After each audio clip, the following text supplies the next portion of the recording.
لا إله إلا الله، لا إله إلا الله، لا إله إلا الله.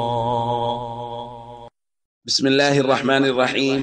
عن عائشة رضي الله تعالى عنها قالت قال رسول الله صلى الله تعالى عليه وسلم: نمت فرأيتني في الجنة فسمعت صوت قارئ يقرأ.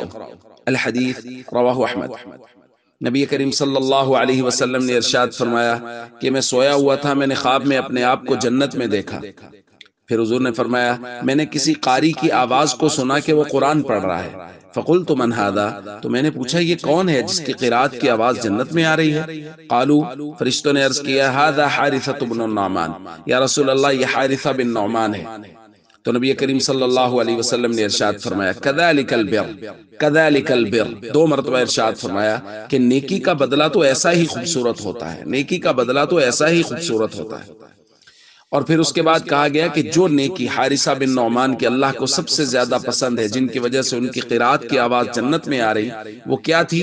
کان ابر الناس بامہ، وہ اپنی والدہ کے ساتھ سب سے زیادہ حسن سلوک کرنے والے تھے۔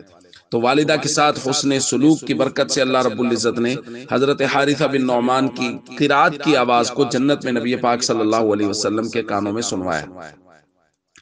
دوستو، قریب 1 ماہ پہلے ہم والدین کے حقوق کے متعلق بات کر رہے تھے۔ ربیع الاول میں نبی پاک صلی اللہ علیہ وسلم کی مبارک سیرت کے متعلق کچھ بات چیت ہوئی۔ ہم دوبارہ والدین کے بارے میں کچھ نہ کچھ بات کریں گے، اور اس کے بعد رشتہ داروں کے حسن سلوک اور رشتہ داروں کے ساتھ تعلقات کے بارے میں بات کی جائے گی۔